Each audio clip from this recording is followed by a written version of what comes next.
Ya Allah, neng ngarepe area pertokoan Dalan Dr. Sutomo, Kelurahan Kingking Tuban, persise neng area pertokoan sebelah wetan Samudra Supermarket Tuban, ono mayat mbah-mbah sahabat muslimah. Nah, jarene mbah iku mau urip dhewean utawa sebatang kara. Terus keberadaane keluargane iku gak ono sing ngerti. Jarene omongane saksi mata ning lokasi kedadean, mbah iku mau sering mondar-mandir ning sekitare lokasi. Ya opo tanggapane warga? Ayo disimak wawancarane. Bagaimana perasaan Anda mendengar berita ini? Ya sedih toh. Apa gak ada keluarga kok amat. Perasaan saya sangat miris. Yang pastinya sedih ya. Ya kasihan ya. Menurut Anda, mengapa hal ini bisa terjadi? Pikun biasanya. Pikun ya sok lali, sok ora. Kadang-kadang wong tuwae nek sanu bingung kan yo metu sak karepe ngono. Tanpa pengetahuan keluarga. Menurut saya karena kebanyakan orang yang sedang sibuk dengan aktivitasnya masing-masing, akhirnya tidak banyak orang yang memperhatikan. Pada akhirnya hal tersebut bisa terjadi. Orang tersebut bisa mondar-mandir, kita pun tidak tahu. Notabene orang tersebut memang tidak memiliki keluarga atau memang tidak memiliki tempat tinggal. Jadi lansia tersebut sebatang kara ya, nggak ada yang mengurus atau gimana mungkin ya, sedih juga melihatnya.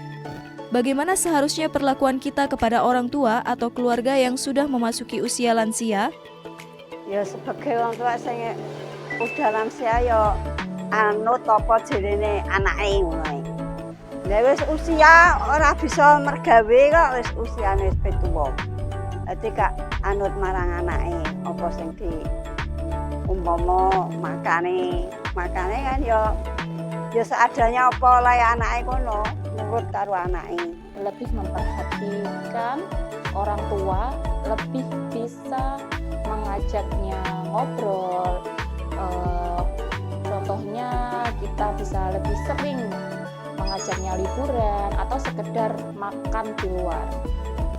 Seharusnya kalau sudah lansia, waktunya kita untuk berbakti kepada beliau ya seharusnya ya merawat, menjaganya seperti itu. Sebagaimana beliau dulu merawat dan menjaga kita ketika kita itu masih kecil.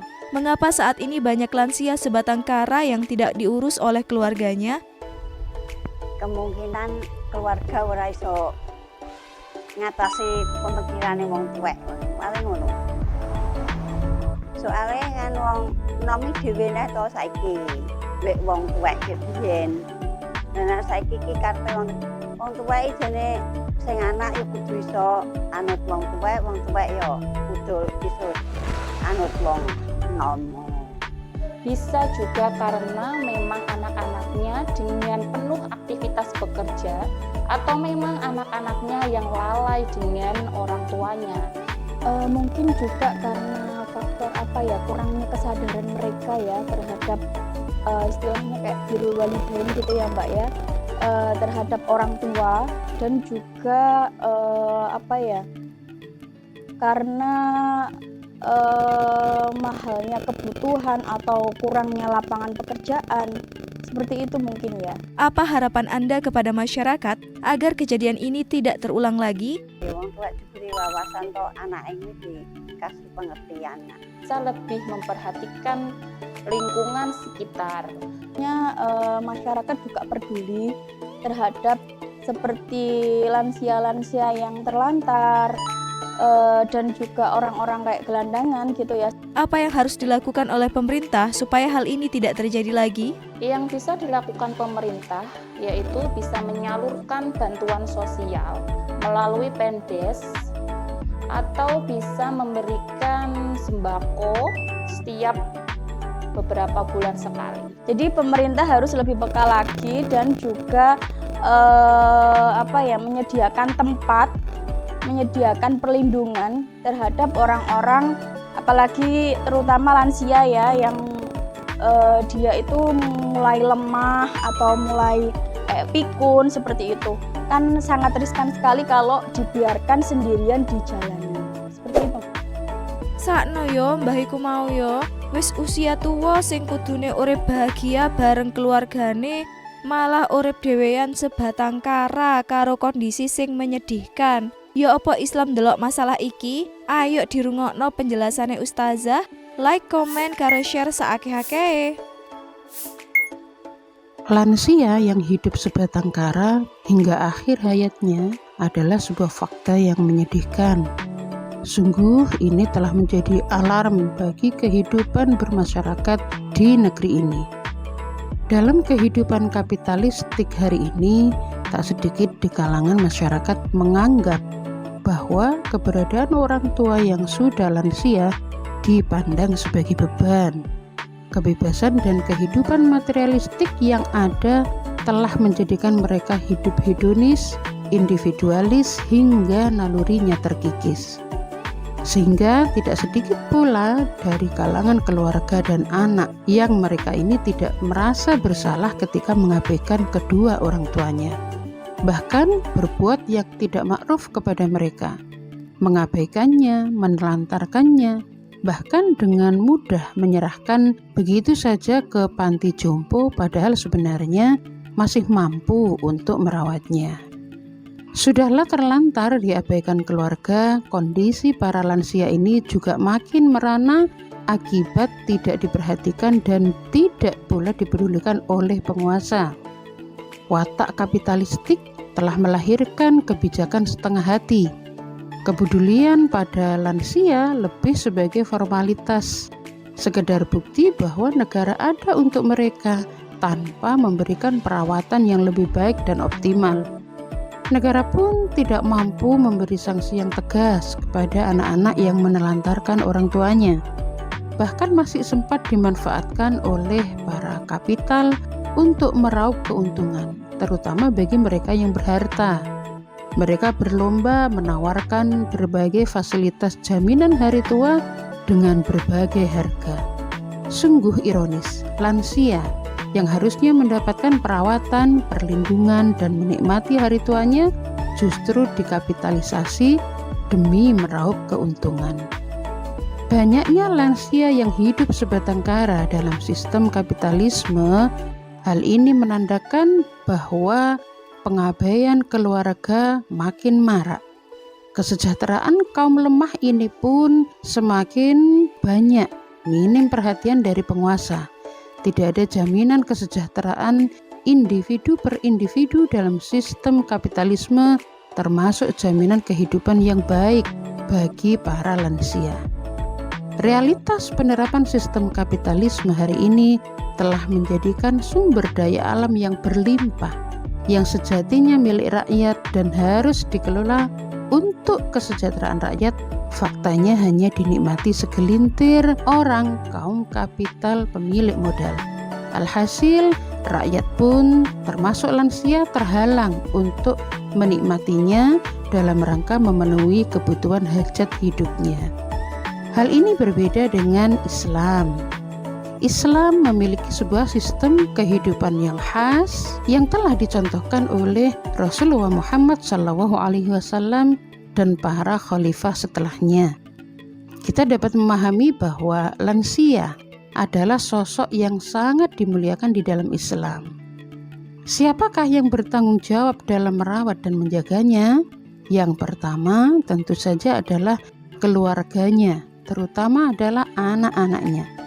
Setiap anggota keluarga, terutama anak-anak, memiliki kewajiban untuk mengurusi orang tuanya karena Islam mengajarkan kewajiban birrul walidain atau berbakti kepada kedua orang tua. Setiap anak wajib berlaku lemah lembut kepada kedua orang tuanya dan bersabar di dalam meriayah atau merawatnya. Allah Subhanahu wa Ta'ala berfirman di dalam Al-Quran surat Al-Isra, artinya, dan Tuhanmu telah memerintahkan agar kamu jangan menyembah selain Dia, dan hendaklah berbuat baiklah kepada kedua orang tua. Jika salah seorang di antara keduanya atau kedua-duanya sudah sampai lanjut usia di dalam pemeliharaanmu, maka sekali-kali janganlah engkau mengatakan kepada keduanya perkataan dan janganlah engkau membentak keduanya, dan ucapkanlah kepada keduanya perkataan yang baik.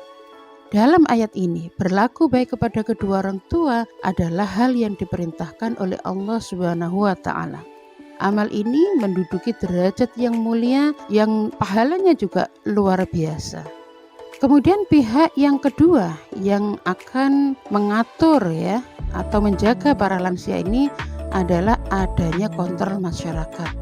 Ada aktivitas amar ma'ruf yang ada di tengah-tengah kehidupan masyarakat, baik itu antar individu ataupun antar keluarga, termasuk juga ada kewajiban dari masyarakat untuk melakukan muhasabah atau mengkoreksi penguasa. Hal ini dilakukan agar tidak ada yang namanya pengabaian hak-hak lansia, termasuk juga mengingatkan agar para lansia ini mendapatkan pelayanan yang baik kepada keluarganya maupun kepada penguasa. Kemudian yang ketiga, lansia adalah juga tanggung jawab negara. Setiap fakir miskin, para janda, yatim piatu, termasuk juga para lansia, ini adalah menjadi tanggung jawab penguasa. Rasulullah SAW bersabda, pemimpin adalah pengatur urusan umat dan dia akan dimintai pertanggungjawaban atas apa yang dipimpinnya. Hadis riwayat Bukhari Muslim. Berdasarkan hadis ini dapat dipahami bahwa meskipun lansia sudah tidak produktif lagi, negara tetap berkewajiban untuk mengurus dan melindunginya. Dan hal ini dikarenakan penguasa adalah penanggung jawab atas seluruh urusan rakyatnya. Di dalam Islam, khalifah juga wajib memastikan lansia terpenuhi semua kebutuhan pokoknya, baik pangan, sandang maupun papan. Pemenuhan kebutuhan lansia pada dasarnya menjadi tanggung jawab keluarga. Tetapi jika keluarganya tidak mampu, maka negaralah yang akan menjamin semua pemenuhan kebutuhannya, yang itu diambil dari sumber Baitul Mal. Hal ini terbukti di masa kepemimpinan Khalifah Abu Bakar As-Siddiq.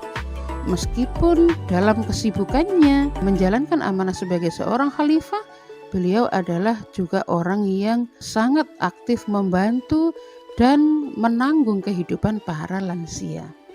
Selain itu, pelayanan kesehatan yang menjadi kebutuhan para lansia juga wajib diberikan oleh negara, mengingat semakin rentah usia, penurunan fungsi tubuh menjadikan lansia rentan terhadap penyakit.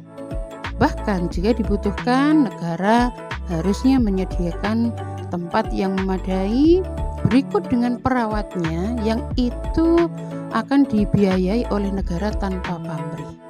Negara juga berupaya untuk menciptakan iklim yang kondusif bagi para lansia agar mereka bisa hidup dengan sejahtera, bahagia, dan fokus dalam menjalankan ibadah hingga akhir hayatnya.